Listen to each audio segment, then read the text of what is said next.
बैसाख मास महात्म्य 19वां अध्याय। श्रुतिदेव बोले, हे राजन, बैसाख महात्म्य का फल और भी सुनो। पांचाल देश के राजा भूरियश का पुत्र पुरुयश नाम का अत्यंत पुण्यात्मा तथा बुद्धिमान था। पिता के मरने पर वह राजा बना। वह धर्म पूर्वक पृथ्वी पर राज्य करता था, परंतु पूर्व जन्म में जलदान नहीं किया, इस कारण उसकी सारी संपत्ति नष्ट हो गई। इस प्रकार उसे बलहीन देख कई एक शत्रु राजाओं ने उस पर हमला कर दिया। बेचारा परास्त होकर अपनी रानी और कुछ सेवकों सहित पर्वत की एक ऐसी गुफा में छिप गया जिसका रास्ता कोई नहीं जानता था। राजा ने बड़ी व्याकुलता से वहां 53 वर्ष व्यतीत किए। अब उसके मन में यह चिंता हुई कि मैं जन्म और कर्म से तो शुद्ध हूँ। मैंने जन्म भी अच्छे कुल में लिया, परंतु ना जाने मेरे सब पौरुष कहाँ गए।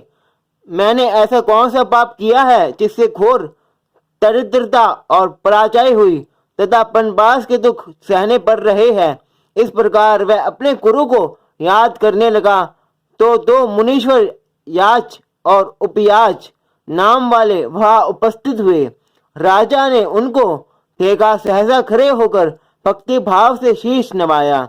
इसके पश्चात राजा ने वन के पुष्पों से विधिवत उनका पूजन किया।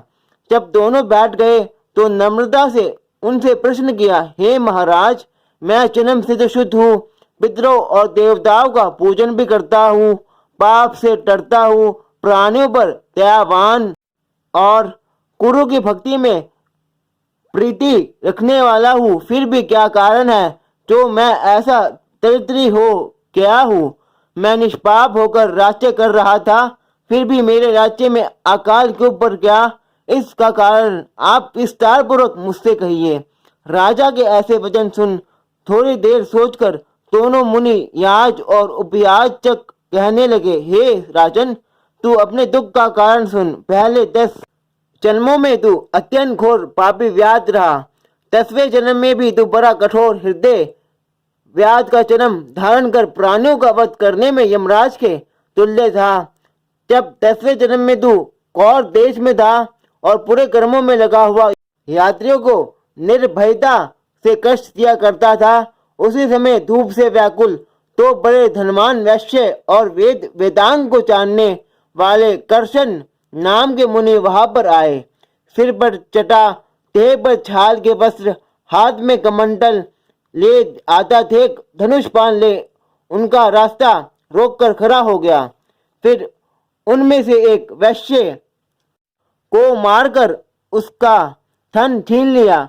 जब दूसरे को मारने लगा तो वह समस्त द्रव्य वही फेंक कर डर के मारे भाग गया। तब कर्षण मुनि मारे जाने के भय से व्याकुल हो मूर्छा खाकर गिर गए।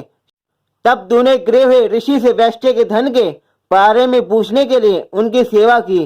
एक गड्ढे के पानी से उनके हाथ मुंह धोए और उनको मूर्छा न आ जाए इस कारण पंखे से हवा करने लगा और मुनि से कहा कि जब तक मैं इस वन में सशस्त्र हूँ तब तक तुमको किसी बात का भय नहीं। निर्धन मनुष्य सदा सुखी रहते हैं तथा तुम्हारे फटे वस्त्र और टूटे बर्तनों को लेकर भी मैं क्या करूँगा। तुम केवल यही बताओ कि उस वैश्य ने धन कहाँ छिपाया है। यदि ठीक नहीं बताओगे तो मैं तुम्हें मार डालूंगा। तब ऋषि बोले, वैश्य ने धन को इन वृक्षों में फेंक किया है। तब व्यास ने ऋषि से कहा कि अब तुम निडर होकर यहाँ से चले जाओ, यह पंखा भी ले जाओ, इसकी हवा से कुछ गर्मी कम हो जाएगी। इस प्रकार तुम पंखा देकर गहन वन में चले गए। यद्यपि तुमने कार्यवश उनकी सेवा की थी, परंतु बैसाख मास की प्रचंड धूप में तुम्हारे द्वारा की गई इस सेवा के परिणाम स्वरूप तेरा जन्म इस विशाल राजवंश में हुआ। यदि तेरी इच्छा सुख, राज्य, धन धान्य या सायुज्य मुक्ति पाने की है तो वैशाखोक्त धर्म करो तो तुम्हें सब सुख प्राप्त हो जाएंगे। अक्षय तृतीया के दिन तू तत्काल प्याई गौ ब्राह्मण को दे, इससे तेरे कोष भर जाएंगे। क्षत्रिय के दान से तुझे राज्य की प्राप्ति होगी। विधिवत स्नान कर माधव भगवान की पूजा कर दिव्य प्रतिमा के दान से विजयी होगी। यदि तेरी इच्छा पुत्रों की है तो सब प्राणियों के हित के लिए ब्याह लगा। हे राजन, वैशाखोक्त कर्म करने से सब लोग तेरे वश में हो जाएंगे। इतना कह दोनों मुनि चले गए।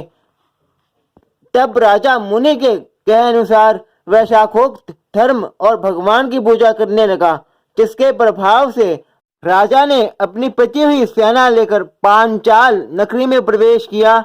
इस प्रकार राजा पुरुयश ने अपना खोया हुआ राज्य पुनः प्राप्त कर लिया। राजा निष्काम होकर भगवान मधुसूदन की प्रसन्नता के लिए शेष धर्म का पालन करने लगा। भगवान मधुसूदन की कृपा से उस राज्य की समस्त प्रजा अपने राजा से अनुराग करने लगी। इस राजा के पुण्य प्रताप और धर्म में प्रीति प्रकार देखकर भगवान मधुसूदन ने प्रसन्न होकर अक्षय तृतीया के दिन अपने परम भागवत स्वरूप में शंख, चक्र, गदा, पीतांबर और वनमाला धारण के लक्ष्मी जी सहित अपने अनुचरों तथा करुण सहित राजा को दर्शन देकर कृतार्थ किया। भगवान के उस सहस्र सूर्य के समान तेज को देखकर राजा ने अपने नेत्रों को बंद कर लिया और हर्ष में मगन हो गया। प्रेम से विवल होकर वह रोमांचित हो गया और आत्मविभोर होकर नेत्रों से जल वर्षा करता हुआ अति विनीत भाव से दोनों हाथ जोड़कर दंडवत करने के बाद प्रभु की स्तुति करने लगा।